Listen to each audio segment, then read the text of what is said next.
This is The Baseline, discussing the hot button topics of the NBA. Welcome, everybody. You're tuned to The Baseline. Lee Warren Shaw discussing the hot button topics of the NBA. Man, it's time to ride on that second half of this NBA season, man. Playoff push. Players are getting into zero dark 30 mode. College players coming out their shoes. It's all madness now. We talking NBA basketball. Everybody's getting hyped up, getting set. Let me go ahead and roll out the red carpet to my right-hand man, www.shawsports.net, Big Kahuna PNC, my brother from another mother, Mr. Warren Shaw, repping out of Fort Lauderdale, Florida. Holla back at me, Mr. Shaw. Talk to me, man. Fresh off of NBA All-Star Weekend, I know you're feeling real good that the NBA is up and running again. Yeah, can't complain at all. Salute to you and all the fans listeners of NBA Baseline. It's been a great week coming back off of All-Star. Shouts to Drive and Dish, a podcast, had me on to discuss a little hoops. Shouts to the Howard Radio, our friends over at Dash Radio, Aaron and those guys as well, too, to talk about All-Star Weekend and everything moving forward as well, too. But we're back on our regular Grizzly here, as we like to say. I'm excited. You have an amazing guest and friend coming on the show to discuss one of her great articles. And then we got to talk a little bit of Tankathon as well, too. So I'm excited about this one, homie. Yeah, man, we have a great guest. Our girl, Mirin Fader, is going to jump on board in our segment of The Drop to talk about a great article she has just released covering our man Marcus Smart for the Boston Celtics. It is a can't-miss read. If you have not had an opportunity, definitely go to Bleacher Report to check that out. And our big topic of conversation will be, which team is going to get at Zion? I feel like they all are looking for their Lauryn Hill. The miseducation of the teams that be tanking in the NBA. Will they find their Zion? We will get into that in a few moments. As always, we appreciate you and yours for tuning into the Baseline NBA podcast. Get at my man Shaw at Shaw Sports NBA. Get at me at GameFace Lee. The show's Twitter handle at NBA Baseline. You know where to find us. We're available on all the major platforms. So we always encourage you to download any platform that you love to use. Throw your headphones on, kick back, relax, allow us to be your go-to resource discussing all things happening in the association. Shout out to our people from Dash Radio. We make it happen. Tuesday mornings, 9 a.m. Allow us to be your morning ride to get you live for the NBA week. Be sure to check us out on Dash Radio, the Nothing But Net Network. You know how we do, and you know how we roll. Let's get it started. Time to break it down. Time now for the breakdown. Lee Warren Shaw of the Baseline NBA podcast. Big topic of a conversation for the breakdown. The tanking for Zion Williamson. Everybody is aware of Zion Williamson. Everyone is touting him as the illegitimate child to LeBron James with his freakish athletic ability. And the last week or so has been somewhat of a scare for Zion fans, considering the fact that he has suffered a sprained knee, and now everybody is already telling him that he needs to basically cash in his Duke chips and go all in for the NBA as soon as possible, foregoing any play in NCAA tournament, possible NCAA championship. And so what does that mean for teams like the Phoenix Suns, the New York Knicks, Cleveland Cavaliers, Chicago Bulls, who have been vehemently sacrificing their organization at the idea of even sniffing an opportunity to be able to select Zion Williamson should they have access to the number one draft pick for the 2019 NBA draft? And I think it begs to differ, Shaw, that when we talk about this situation regarding Zion Williamson, how this affects not just the player, but also how it affects these teams specifically and what kind of plans they actually are making in regards to this phenom of a player. Yeah, we are going to look at, I think, maybe somewhere between 3 and 5 teams right now that are in the discussion, and I think it bodes having the conversation simply because of the new changes to the draft lottery this season that are implemented this year. They passed this, I think, sometime in 2017, and it's going to be implemented here this summer in 2019. So remember now, just because you have the worst record doesn't guarantee you that 25% chance of getting the number one pick. The top 3 teams, the worst 3 teams, I guess it would be, will now all have an equal opportunity to get the number one pick with a 14% chance, followed by the fourth worst record with 12.5% chance, and fifth worst record with a 10.5% chance of getting that number one pick. So that puts teams that like the Phoenix Suns and the New York Knicks, which are right neck and neck, basically, with two of the worst records in the entire league. You got the Cleveland Cavaliers in there. You got the Atlanta Hawks in there as well too. And these are teams that now I think are really like have to. All right, well, where do we stand? Oh, sorry, forget Chicago Bulls are also in that conversation as well. So it's interesting to look at it because I think we got to look at strength of schedule. All of these teams obviously can use a guy like Zion, or if it's RJ Barrett or whoever they end up deeming to be number one. But it's interesting to have a conversation because I think if we start looking at it and thinking about it, we can start to even forecast what some of these teams may even do with that pick should they obtain it. So I guess the first question that I would ask, Shaw, is when we talk about people who fall in this realm of receiving the higher percentage of opportunity to be selected as the number one overall pick for the NBA draft, how many have actually successfully been able to attain that achievement, right? Like when you look through the years of teams that have had literally the worst record in the NBA, right? And maybe even go back to as far as the LeBron James sweepstakes, okay? If you go that far back, I'm just curious how many teams have played that god awful, and we've had quite a few organizations who have set records in the LeBron era of playing the worst absolute basketball since in NBA history, that they have succeeded and of having access to the number one overall pick. And if that number one overall pick has quintessentially been that transgenerational player like the Tim Duncans, the LeBron Jameses, like, has that ever occurred since LeBron James, where we've seen that kind of frequency of access to those that have the worst records basically are a lock to get access to that number one pick? I haven't seen it. Well, I mean, it's happened, quite a few times actually. I mean, since the LeBron era. I think the highest odds, I think, to Ben Simmons, Philadelphia, and then obviously in their, trust the process situation, they had the highest odds to get the number one pick. They got it with Ben Simmons, Minnesota, and it ended up doing that with Karl Anthony Towns. And then you do have some of those one-offs where it didn't work out. So like I think 2014, Milwaukee had the worst team. The worst record, but Cleveland ended up getting the number one pick. That summer LeBron actually came back and kind of changed the forecast of their season as well too.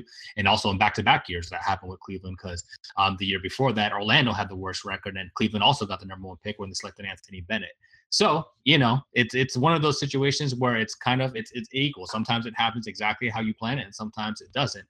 But I think now after we've seen the whole trust the process situation and realizing what Philadelphia did to the league and their fans, and while they're in a great space right now, having Embiid and Simmons kind of leave their franchise as well as the guys that Val traded for, the league wanted to make sure that they did not have situations like that moving forward. And while we see now Phoenix and New York and Cleveland probably with the top three chances, and I really feel like that's going to be the case because I think both Chicago and Atlanta are playing better basketball. And while Chicago probably shouldn't be, I think Atlanta is really trending upward as well too. And they may end up. I don't know if they'll fall out of that top five, or Memphis can sneak in there one way or the other. But I think we're pretty much set that Phoenix, New York, and Cleveland are going to be the worst three teams in the league, and they'll have the best chance, but an equal chance at having that 14% of landing the number one draft pick in the summer. But I still think it comes down to your evaluation of talent, right? Like, so going back one second, moment, Shaw. So back in 2014, Joel Embiid was the number 3 pick for the Philadelphia 76ers, right?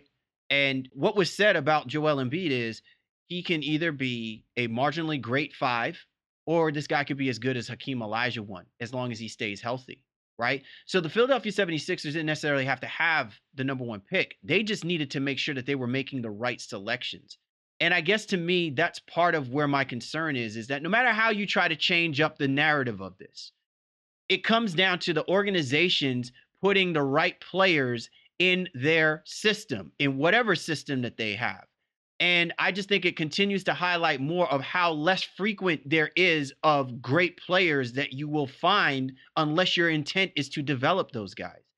So when I look at teams like the Phoenix Suns, the New York Knicks, and the Cleveland Cavaliers and Chicago Bulls, all of them represent organizations that have no clear path to the kind of team they want to become.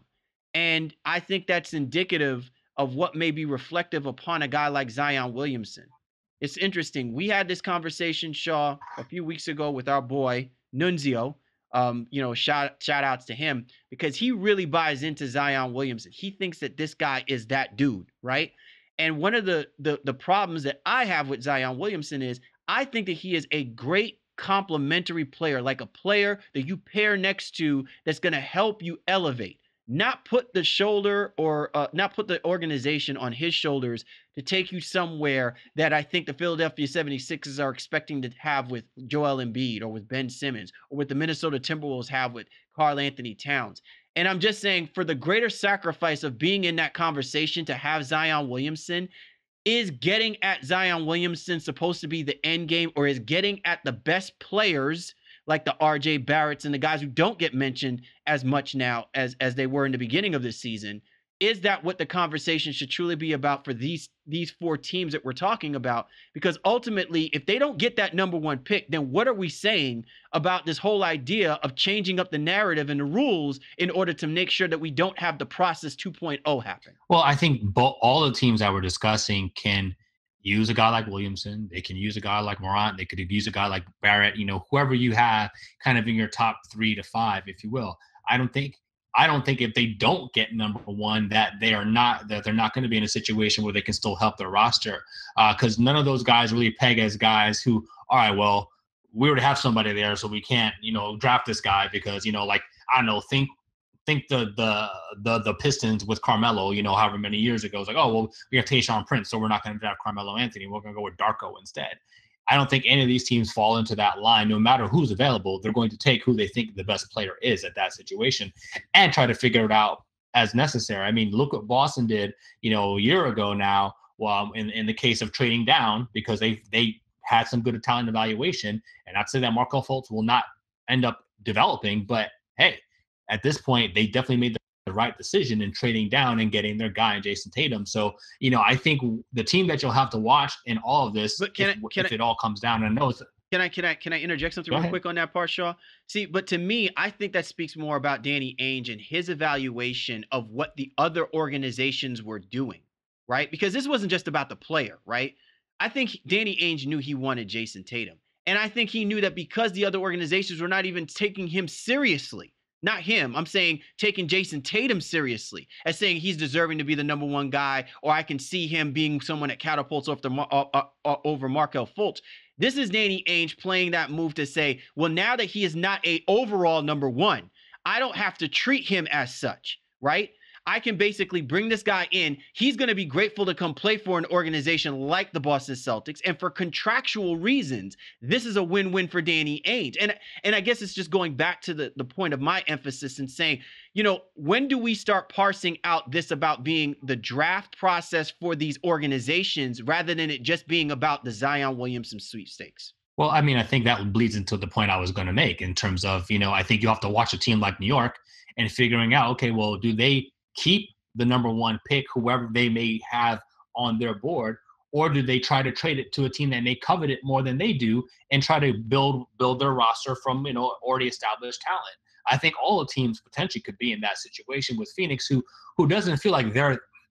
I know they're right now. We're discussing them. They only have 11 wins, but Phoenix feels like they have parts that are there already, and obviously with Devin Booker and DeAndre Ayton. They even have Josh Jackson, who they'd like to maybe develop, or maybe they could move on, potentially to bring in somebody else, even a guy like TJ Warren.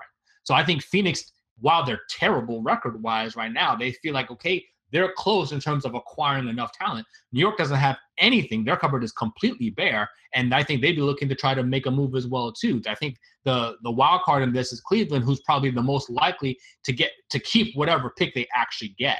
Now, again, we'll have to see how this all plays out once lottery night unfolds, et cetera, et cetera. But I think those three teams. So you're saying you're not buying into the Knicks buying into Dennis Smith Jr. or Kevin Knox or Mitchell Robinson?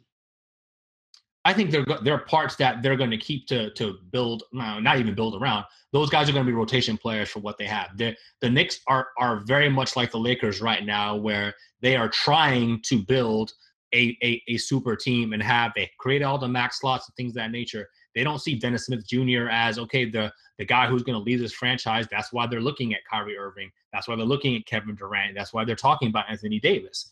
Those guys, Mitchell Robinson and all of them, nice players. Kevin Knox, nice players. But those are complementary parts. Just how the Lakers have complementary parts with Kuzma and Ingram and Lonzo Ball and all of that. Very, very similar situations, although very different at the same time in terms of where they are and currently rank in the NBA this season. So to me, New York is the biggest wild card in terms of if they get the number one pick. I think they're going to be trying to shop it as opposed to potentially keep it and get a guy like Zion Williamson. So you have no confidence whatsoever that the New York Knicks is – see, I guess that to me is the – and I know we have talked about the New York Knicks extensively, and it's well within the right so because the New York Knicks is all over the place, right? Because we don't know whether they're coming or going. And this isn't a situation like how we looked at and evaluated the situation with the Boston Celtics a couple of years ago when Danny Ainge didn't make moves. When we said Danny Ainge didn't make moves, it was because either he wasn't buying into the idea that that his team wasn't capable of getting, far in the playoffs, or we just thought that he had no idea what he was doing. And obviously he's proved us wrong, right? I'm not using Danny Ainge as a measuring stick, but I guess what I'm saying is that when I look at a team like the look at a team like the New York Knicks in this manner, you just brought up the Phoenix Suns, and you brought up that you're saying that they believe in their guys, Devin Booker, and they believe in DeAndre Ayton and that combination and building around that.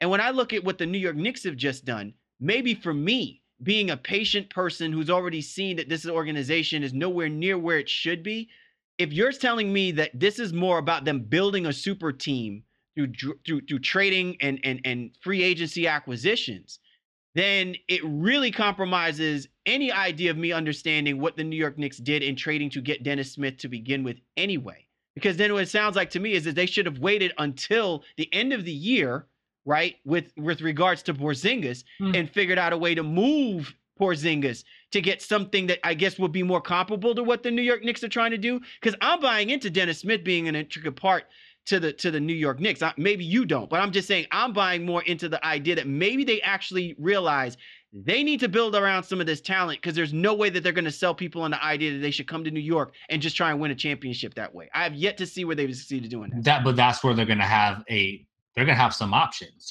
depending how the lottery shakes out. And then they can see what ends up happening in the summer. So I don't think they're not going to be hot trying to get rid of the whatever pick they have.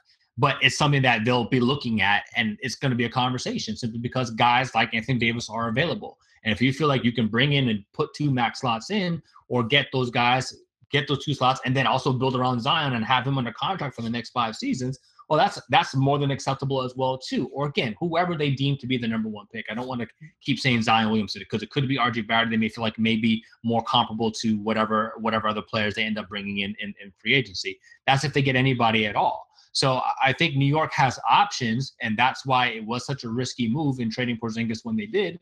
But they clearly think that they're in the lead or at least in the hunt for something to happen this summer. Like they don't feel like they're going to strike out. And I know nobody ever really does, but that's not where they stand. And I think when you go to Phoenix, it becomes a different situation because they do have 2 guys who clearly belong on this level and are clearly all-star level talents in terms of their ability. While there may not be that in the Western Conference right now, those guys can put up those types of numbers. So I think if they were to get, one of these coveted top 3, so to speak, they could really propel themselves and set themselves up for the future. Wow, it's a lot. So it's a lot for us to kind of like turn into, a really pretty simplified way of trying to evaluate what these 4 teams are going to do. I guess the one team that we haven't really talked extensively about is the Chicago Bulls.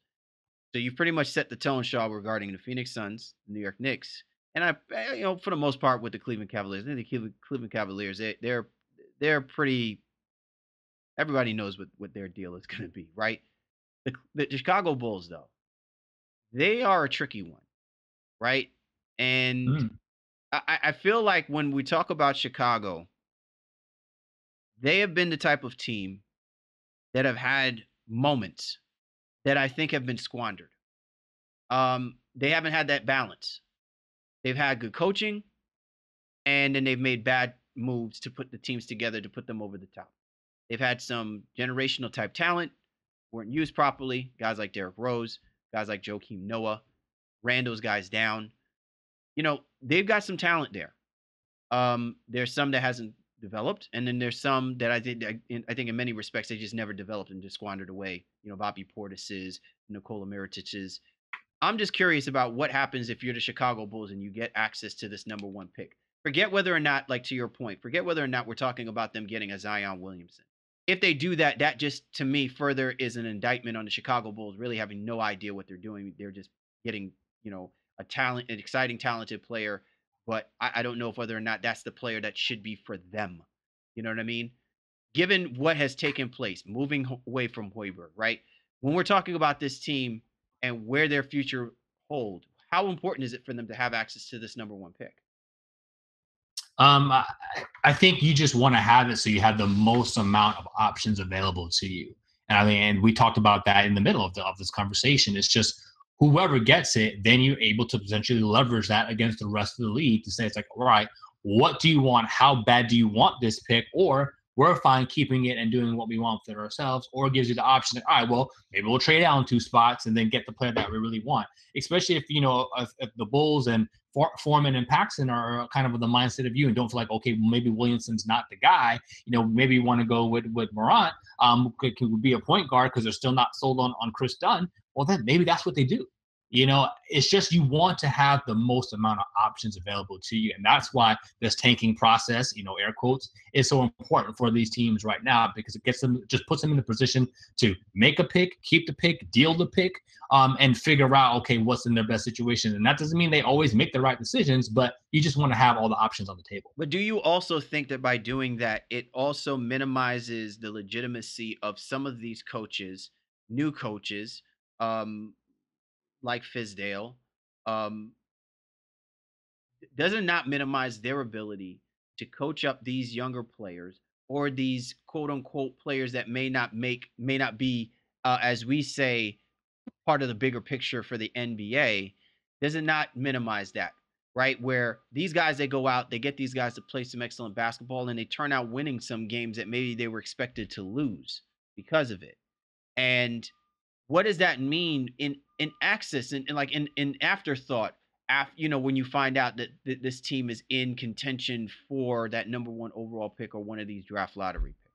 Well, I mean, I think you have to be able to be the purveyor of your culture, and you have to understand and present that to the players and get them to buy in.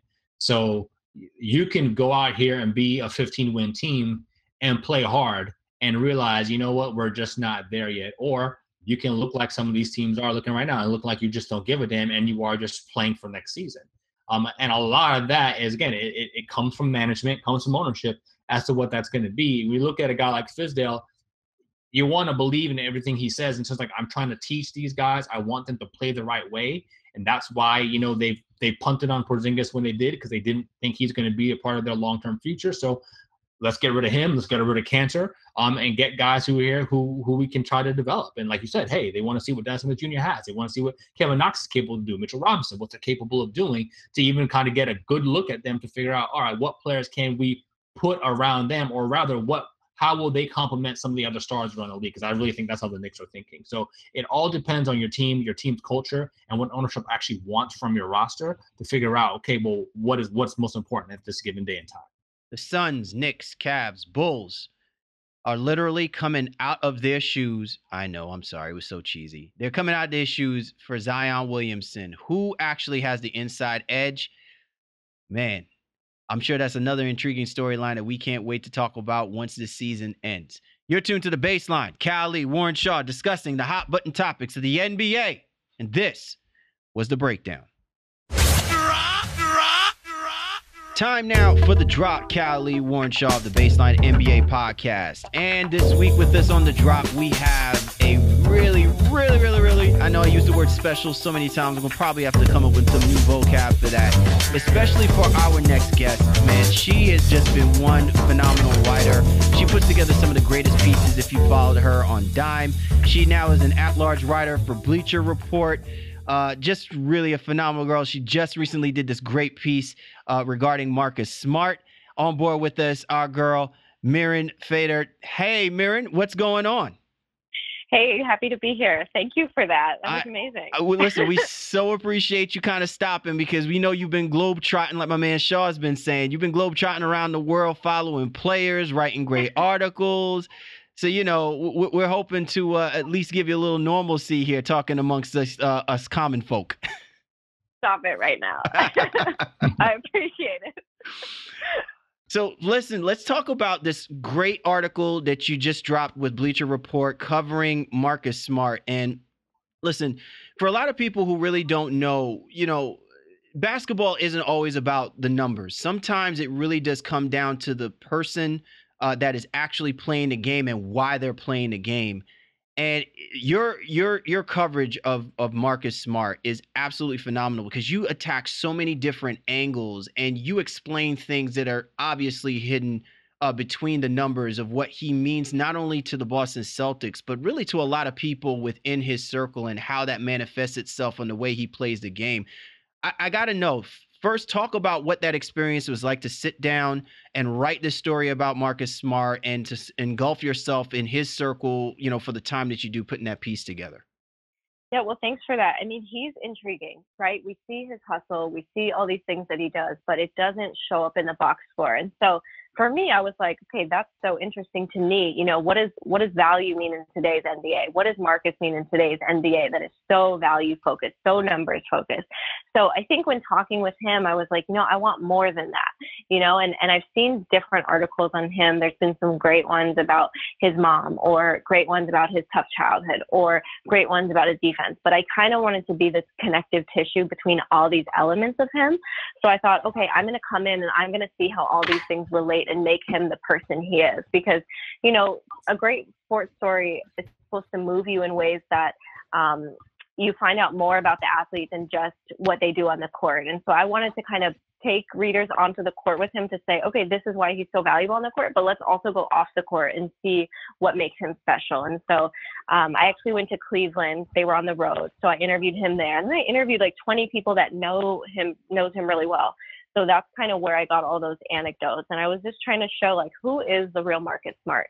So Mirin, I hate to say this, I'm not going to put myself at your level, but as a person who's done some writing myself as well too, I'm also even still learning just what it means to kind of truly construct an article to really kind of give and tell that other side of the stories, if you will. So you're saying you're interviewing 20 different people, and there's some great stuff here with Marcus's childhood friends and people he's grew up with. How did you feel like, or how'd you go about going out and reaching out to those people, and even finding out that those are the people that you may want to reach out to tell part of the story?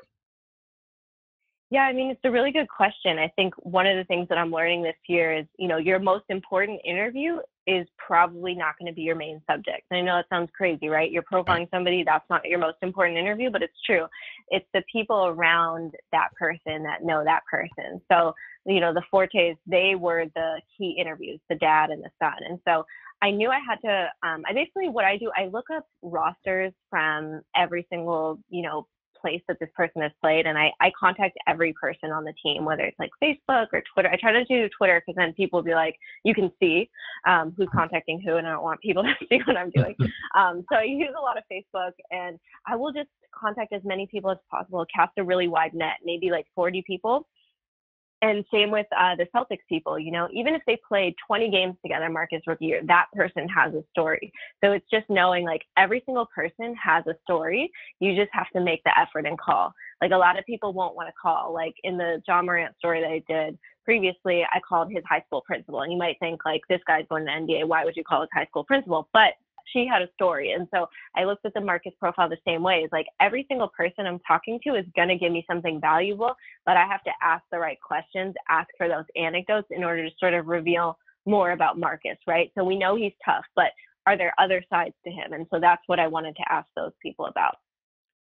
Mirin Fader joining us here on the Baseline NBA podcast. Be sure to go to her website, www.mirinfader.com, MIRINFADER.com. Mirin, so here's my thing, right? And I read this story front to back. And the first thing that really jumps out at me is the fact that guys that really appreciate and love Marcus Smart truly see him as the complete a-hole. right? And the first thing that I'm thinking about that I want to ask the story writer about is, they don't give awards out for that kind of honor. And in a day and age where being that kind of dude, that to me separates probably the analytics from the heart that's infused in the game. And I just wanted to get an idea of, by them saying that Marcus Smart is that complete a-hole, is that a term of endearment? Is that an embracement and brotherhood in the culture of basketball, especially for that Boston Celtics team that believe that he is one of the key elements to them one day hopefully winning a championship?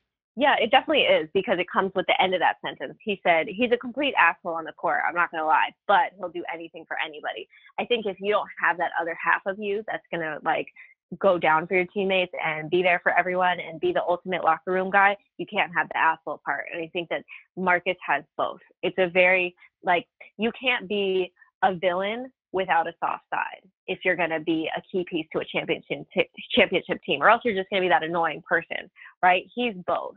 And I think that you can't understand, and that's why I really wanted to write it, because I was like, you can't understand the value of somebody like that. You can't measure heart unless you share the court with him.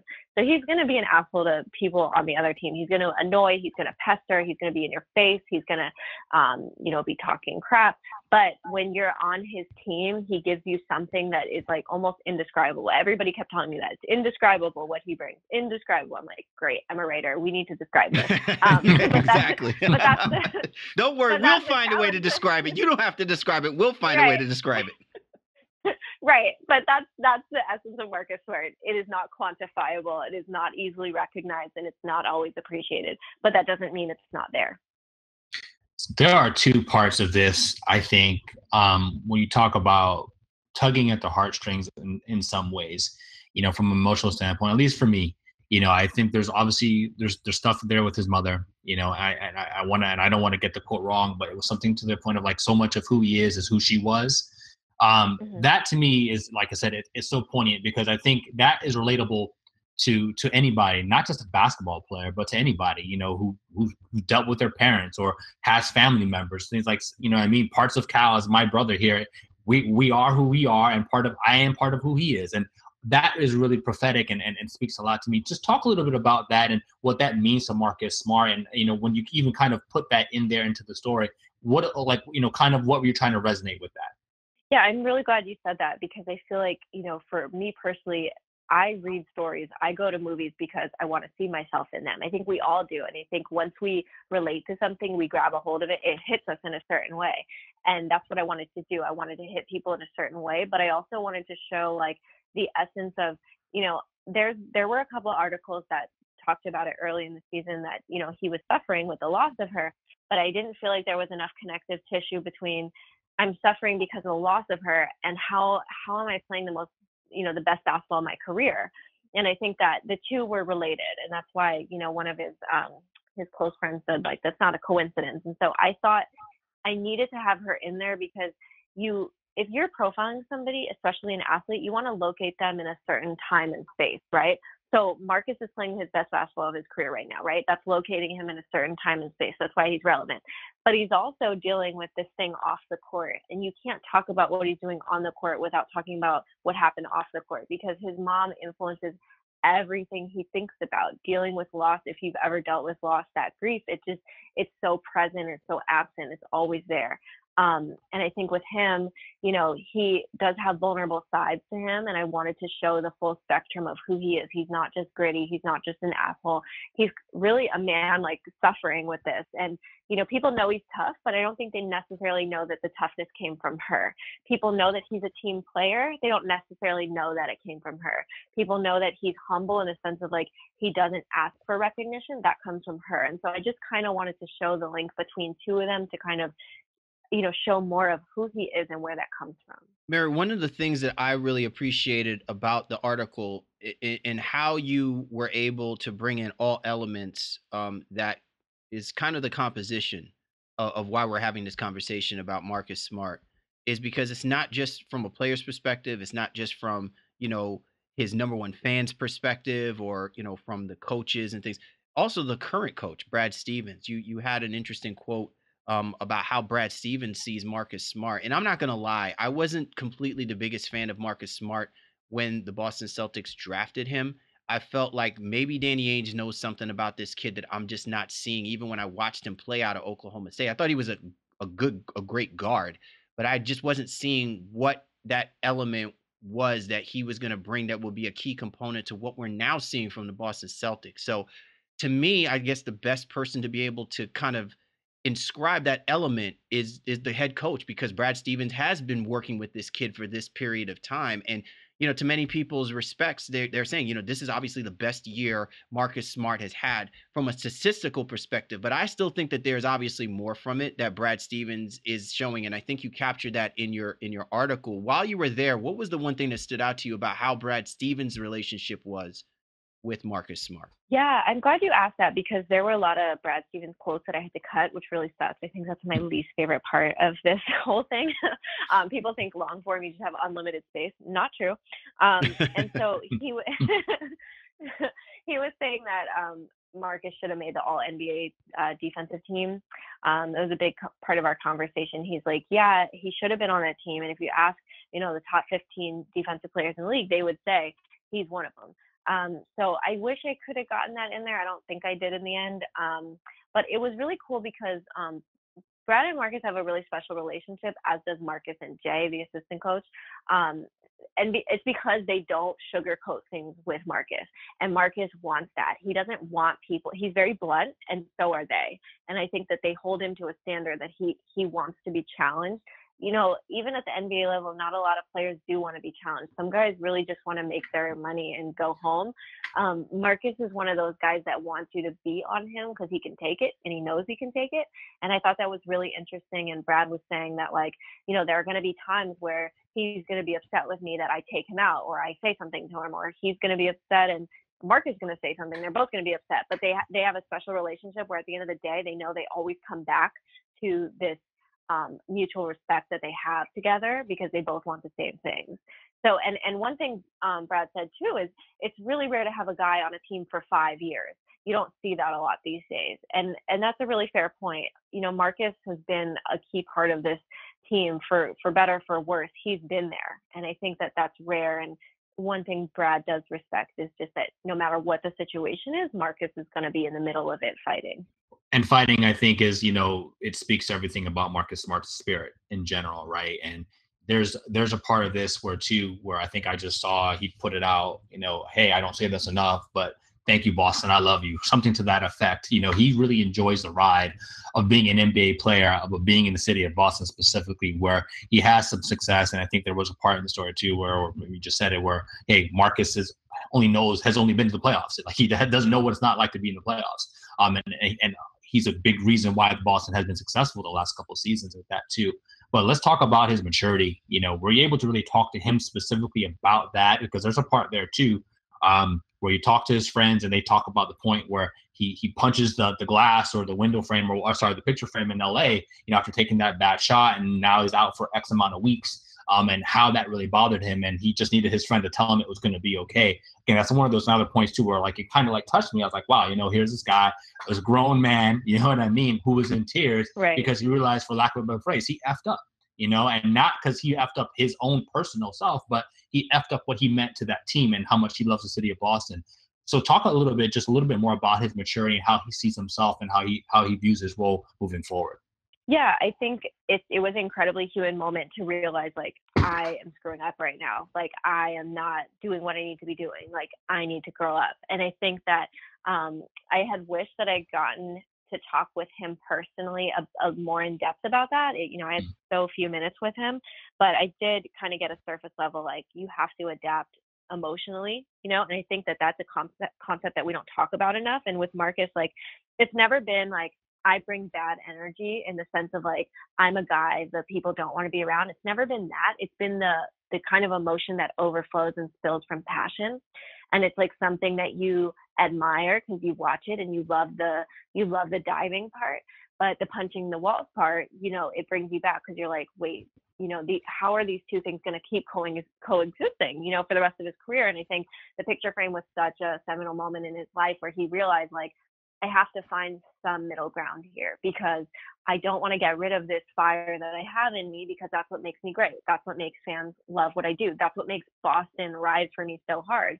But at the same time, that fire gets him into trouble. And so I think saving that, my favorite detail was that Phil Forte Sr. kept the piece of glass and put it in a bottle to remind him, if you act up, this game could be taken away. Remember this piece of glass. Remember what this did. Remember being in that ambulance. No, it's such a striking moment, because it's very hard to look at yourself. We all do it as humans. It's very hard to look at yourself and say, do I need to be better here? Am I performing as well? Am I doing enough as, a friend or a daughter or whoever? And think about doing that as a 23-year-old on an NBA team, on an Eastern Conference Finals type of team, in front of everyone, and everyone can see your mistakes and your problems with your emotions. He's honestly taken that on wholeheartedly, but he's changed enough to where he's matured, but he's still going to be him. He's still going to be, charging at, the Atlanta player and getting fined for that. But I think he does know how to dial it back now. Mirin Fader joining us here on the Baseline NBA podcast, at-large writer for Bleacher Report. Be sure to go to our website, www.mirinfader.com. She has worked very hard on this website, and I'm looking at it right now, and she is completely bossed with this website. She has some excellent articles that have yet to have been touched, so I would highly encourage you, after you listening to this awesome interview, that you head to her website to catch some of her awesome articles. So as we continue forward with this, Mirin, and let me tell you, this is really one of the more phenomenal pieces that and I'm not saying this just because we have you on the show and I'm trying to fill you up with, I'm trying to do the gas the head up part. We are, to me, what I really find remarkable about this is that it answers a lot of the unsolved questions that I think allow us to be doing podcasts until, we're gray in the face, basically.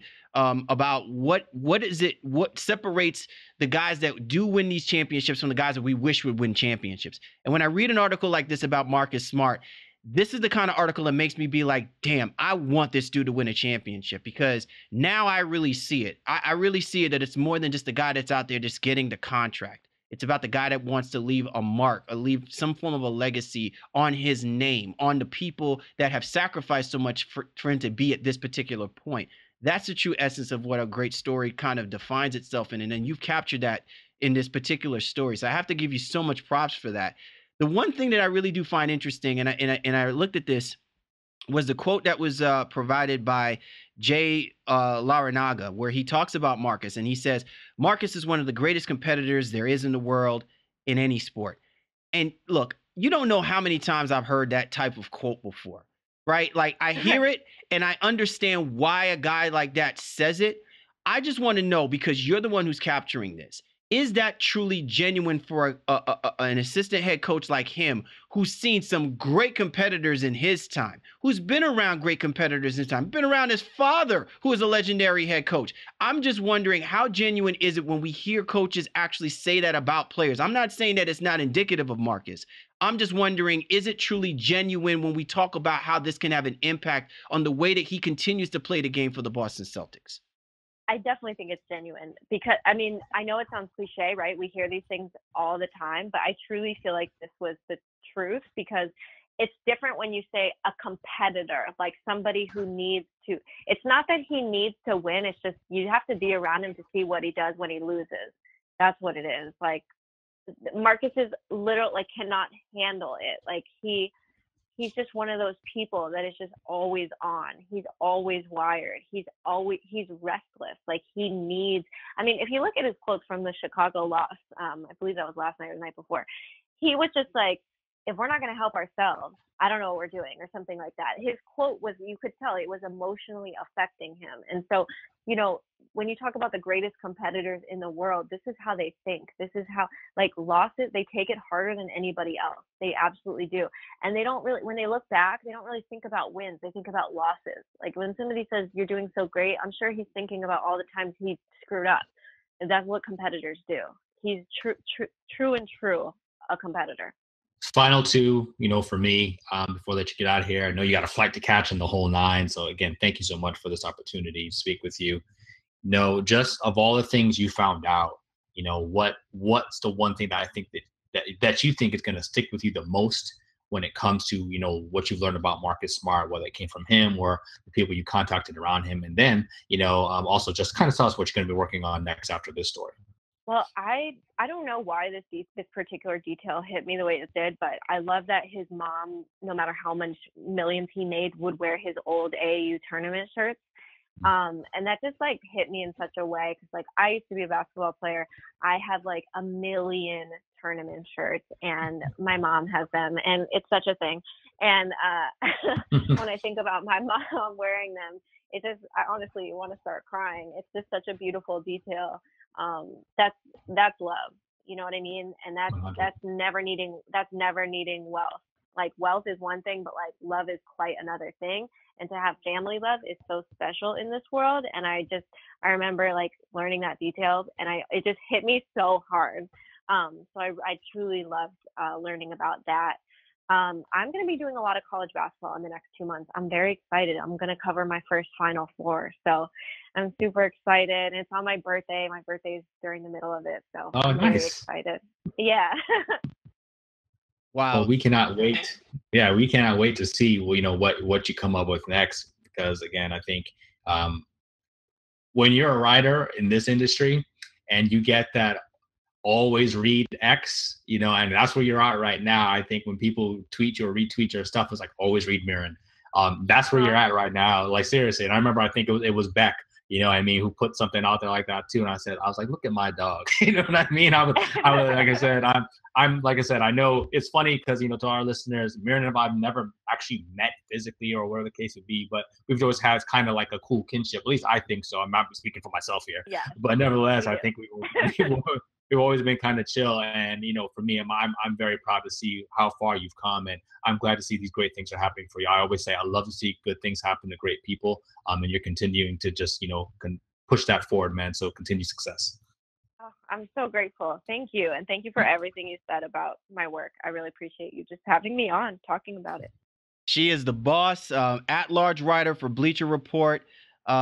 She's done so many great works, ESPNW.com, SI, Slam Magazine. But like she said, man, she's going to be on it come March Madness timeframe, Final Four timeframe. So be on the lookout. And again, check out her website, www.mirinfader.com. That's MIRINFADER. Mirin, we so appreciate you hopping on board. Once again, congratulations on this excellent work covering Marcus Smart. And we are definitely looking forward to some more pieces in the month of March.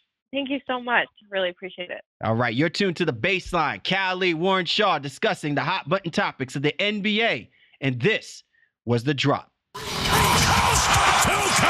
Coast to coast. Time to go coast to coast discussing the news in the association. You ready to rock and roll, Mr. Shaw? Absolutely, man. Let's ride. All right. LeBron James going postal in the post game, expressing frustrations with the Lakers' play as of late.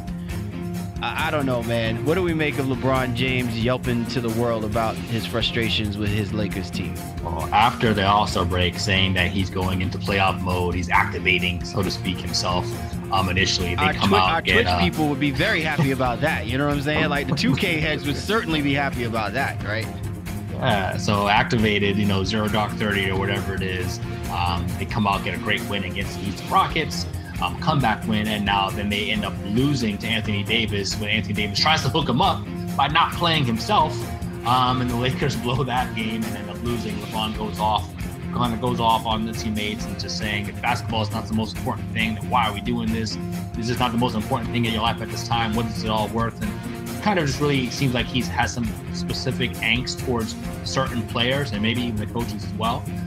So if the Lakers don't make the playoffs, I think I'm here for it. I'm not necessarily rooting against them, but this situation is it's so apocalyptic to me that I almost want to see it, because I think the drama that would ensue and unfold put so much pressure on Pelinka and Magic Johnson to really have to bring some help in for LeBron this upcoming summer. So again, I'll never bet against the guy. I think we know better than that, but his post-game comments just seem to indicate that he's a little frustrated and he's not so sure that even him activating himself is going to get the Lakers to the playoffs. And do you know who I want wearing the VR glasses in the middle of it, capturing it all?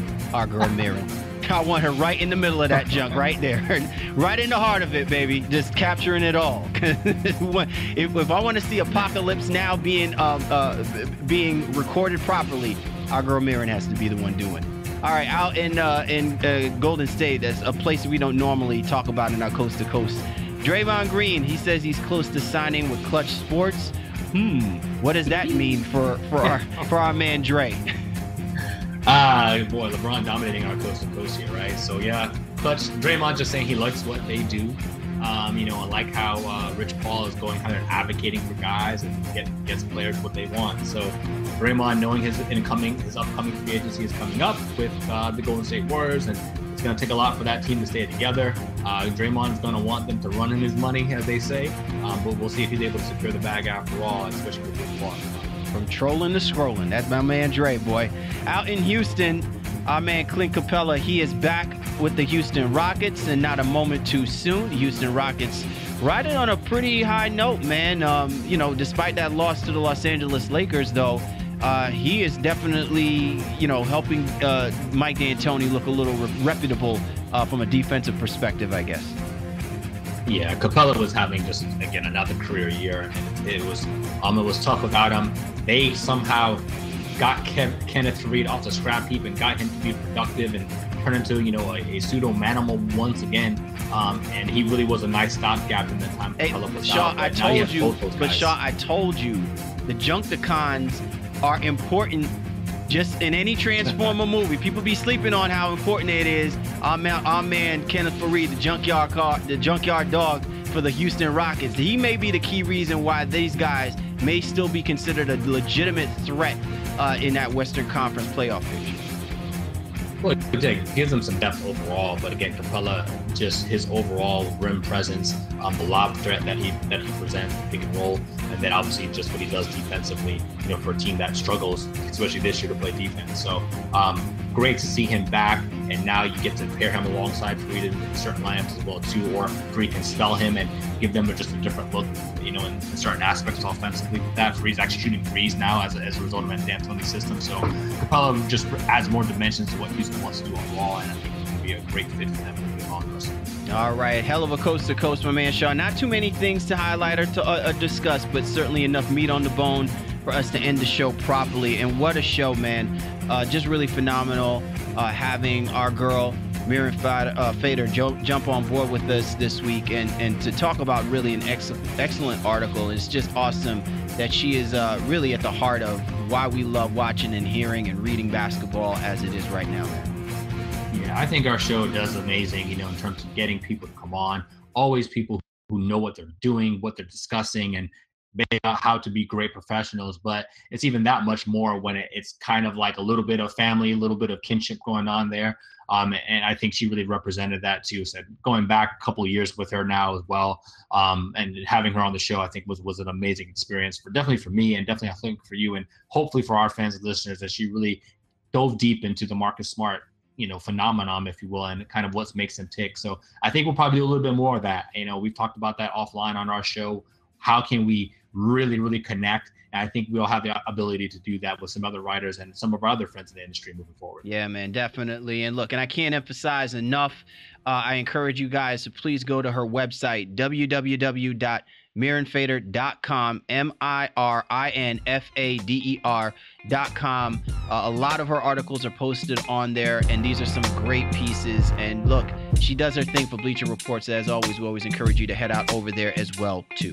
For the Baseline, Cal Lee, Warren Shaw, we appreciate you guys. You know we do.